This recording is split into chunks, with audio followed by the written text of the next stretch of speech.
En el mundo hay mentes retorcidas que se esconden detrás de aparentes seres humanos comunes, esperando el momento indicado para desquitar su enferma naturaleza. Y lo más terrorífico es que no sabes si se trata de uno de tus propios familiares o una persona muy cercana a ti. Los casos que veremos el día de hoy demuestran el viejo dicho: mejor temerle a los vivos que a los muertos. Este es uno de los casos más terroríficos de canibalismo infantil que estremeció al Perú entero. Consuelo Berrocal, de 23 años, dejó más que perturbados a una nación entera, al confesar en una entrevista en los años 90 que había acabado con la vida de su propio hijo de 2 meses de nacido, para luego devorarlo. Un día estaba jugando con mi hijo de apenas 2 meses. Su nombre era Jerito y, en broma, le dije: te voy a atrapar, Jerito, te voy a comer. Y bueno, eso hice, me lo comí. Fueron las inquietantes palabras de la mujer. Aunque pareciera algo sacado de un libro de horror, esto que acaban de escuchar pasó en verdad. La mujer tenía un gran apego a su religión, por no decir que llegaba al fanatismo extremo, tanto así que vio en sueños que su hijo era un descendiente del diablo. Esto le llevó a concretar tan crudo y sanguinario crimen. Después de esto, la mujer fue llevada a un centro de salud mental tras comprobar su demencia. Sin duda un caso más que perturbador, que nos hace pensar que de la demencia al crimen hay solo un paso. El valor de la verdad fue un programa de televisión peruana en donde se pone a prueba, de cierto modo, la integridad de los participantes. Cada bloque de preguntas, dividido en 6 niveles, profundiza en aspectos cada vez más íntimos de la persona, desde cosas muy simples hasta secretos muy turbios. Y si quien participa decide mentir en algún momento, pierde todo el monto que haya logrado hasta el momento, por lo cual deberá ser siempre honesto, claro que hasta donde pueda hacerlo. El gran atractivo aquí es exponer la intimidad de personas aleatorias, y ante esto, podríamos llegar a creer que todo es mera actuación. Sin embargo, tan solo en la primera emisión de este show, ocurrió algo que de un modo muy visceral, dejó claro que todo era verídico. El 7 de julio del 2012, Rotalía Sayas Sánchez sería la primera concursante. Ella estaría interesada en llevarse el premio de 50,000 soles que conlleva llegar al último nivel. Ruth se encontraba acompañada de sus padres y su novio, quienes serían testigos de las primeras confesiones que la chica haría en televisión. Al principio, las cosas que se le cuestionaban eran un tanto inocentes, algo como si alguna vez había faltado a la escuela a escondidas de sus padres y cosas por el estilo. Pero sería en la pregunta número 7 cuando las cosas se comenzarían a torcer. En él le cuestionarían sobre la perspectiva que tenía hacia su novio, que si ella cree que él la merece. La chica, con aparente nerviosismo, respondería que sí, algo que visiblemente volvió las cosas bastante incómodas. En la 10ª pregunta, se le cuestionó a la joven si realmente trabajaba en un call center, como se lo había hecho creer a su familia y pareja. Ante esto, Ruth respondería con evidente nerviosismo que no. Como se ve, la reacción de sus padres es de un desconcierto. La pregunta 2 se tocaría nuevamente el tema con su novio, formulando si acaso estaba esperando que llegue a lo mejor que él, a lo cual Ruth afirmó que sí. Esta respuesta puso en un notorio enfado al novio y decepción de sus padres. La pregunta 16 sería el punto más crítico. Textualmente lo que le preguntaron fue: ¿crees que tus padres estarían orgullosos de ti si supieran realmente a qué te dedicas? A lo que ella responde que no. El conductor decide ir un poco más allá y le pregunta si a eso de lo que se dedica es algo ilegal o vergonzoso, a lo que Ruth afirma esto último. A la siguiente pregunta, se le cuestiona a la chica si trabaja en un club nocturno, y la respuesta, como ya era de esperarse, es positiva. Esto destroza a sus padres y al novio.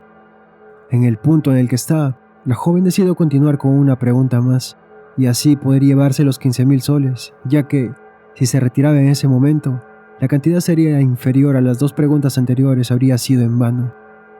La última pregunta sería: ¿alguna vez has aceptado dinero a cambio de tener relaciones sexuales?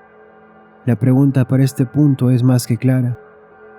Ruth asegura que no es algo que haga de manera recurrente, que solo ocurrió en un par de ocasiones, que si lo hizo fue para conseguir algo de dinero el cual hacía falta en su casa. Sin duda una verdad dura, a lo que sus padres quedan completamente rotos, Mientras que Brian se ve invadido de un evidente enfado, Ruth se detuvo aquí y se pudo llevar los 15,000 soles a casa. Su historia invadió medios locales donde fue invitada por otros programas para hablar de su experiencia. Y si bien la situación aparentaba no haber pasado a más y la reacción al final fue positiva tanto del público como de sus padres, las cosas con Brian quedaron totalmente rotas desde el programa, en donde Brian fue increpado por los medios, confesando sentirse completamente avergonzado. Después de aproximadamente un mes, un día sin más, Ruth desapareció. La madre señaló a Brian como el principal sospechoso, pues no era secreto para nadie que estaba molesto por lo que, a sus ojos, había sido una humillación a nivel nacional. El 24 de septiembre, después de los 11 días de desaparecida, la joven fue encontrada sin vida en un hoyo a 6 metros de profundidad, en una casa de la comunidad campesina en Villa Media de Luna, en Jicamarca. Brian la había asfixiado y golpeado brutalmente hasta el final, provocándole fracturas en la columna vertebral y desfigurándole el rostro.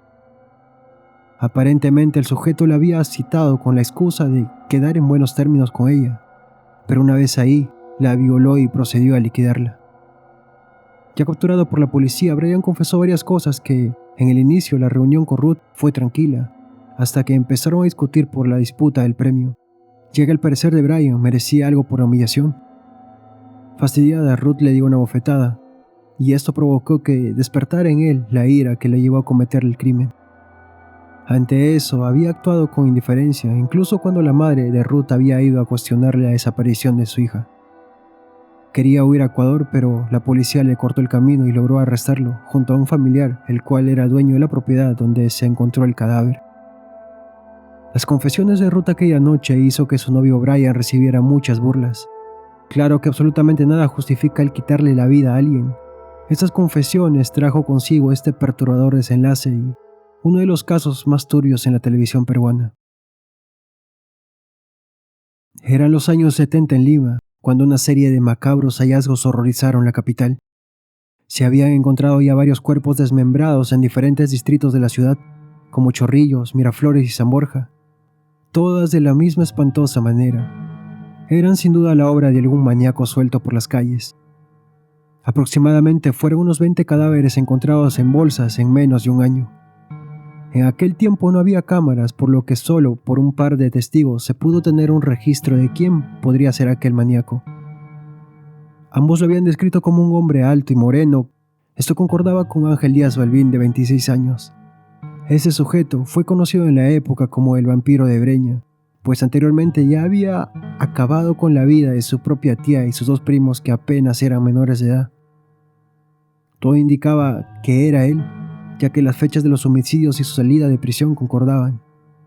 Aún así, no había pruebas suficientes para culparlo de los crímenes, y era casi imposible para quien lo interrogaba hacer que ese sujeto confesara.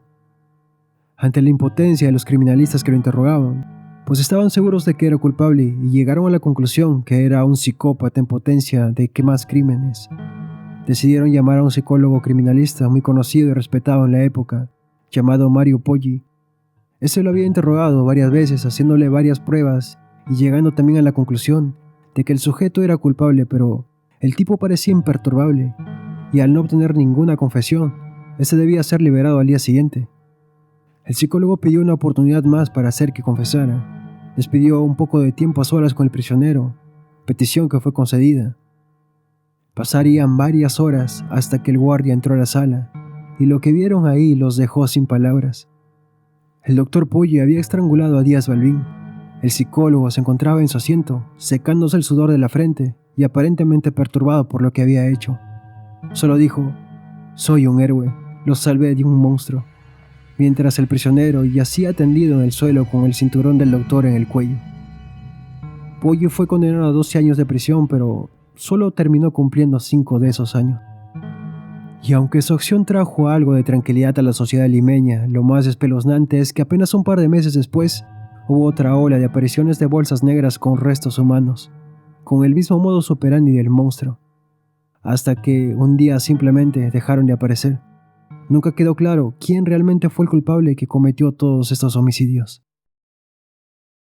El sórdido episodio del encuentro con partes desmembradas de una joven de 18 años a los pies de un cerro dejarían en descubierto un terrible asesino serial en lo más alto de los Andes. Wilfredo Rodríguez fue capturado de inmediato por la policía, pues era el vecino más cercano, además que el tipo actuaba de una manera errada y sospechosa. Después de la prueba de luminol, se comprobó sangre en su cuerpo, así que fue arrestado y el sujeto confesaría el horrendo crimen. Con frialdad dijo que lo hizo simplemente por placer. También admitió haber usado algunas partes como comida. Cuando revisaron su casa, los agentes quedaron horrorizados, pues el tipo coleccionaba partes de otras víctimas que también habían desaparecido por la zona. Aparte, también encontraban muchas películas gore y varios cuchillos con restos de sangre. No cabe duda que el ser humano es muy influenciable y hace pensar que los peores monstruos pueden estar más cerca de lo que crees. Este caso parece sacada de una de las leyendas urbanas que jurarías que nunca te pasaría en toda tu vida. ¿Se acuerdan de la historia del riñón robado? Pues lo mismo le pasó a esta joven, solo que a ella le robaron el hijo del vientre, y todo cuando aún estaba con vida. Claudia Herrera, joven de 18, en el año 2005 se encontraba en su 8º mes de embarazo. Fue engañada por una supuesta doctora que le ofreció una ecografía 3D gratuita. Aquellos tiempos las ecografías eran un tanto caras, por lo que quizá por la ilusión de conocer a su bebé, Claudia aceptaría. Ambas se subieron a un taxi, pero la joven vio que se desviaban hacia una zona desierta en Villa María del Triunfo. Trató de gritar, pero fue noqueada por la mujer, despertando luego en una clínica clandestina, donde a través de una cesárea le quitarían a su bebé. Y todo esto estando ella completamente consciente de todo el proceso. La chica sería encontrada sin vida días después, pero afortunadamente se logró hallar al culpable y la pequeña con ella, quien fue puesta en custodia del padre. Ariana Rivas, esta perversa mujer era parte de una banda dedicada al tráfico de bebés. Un caso inquietante el cual describe el bien conocido dicho: la realidad supera la ficción.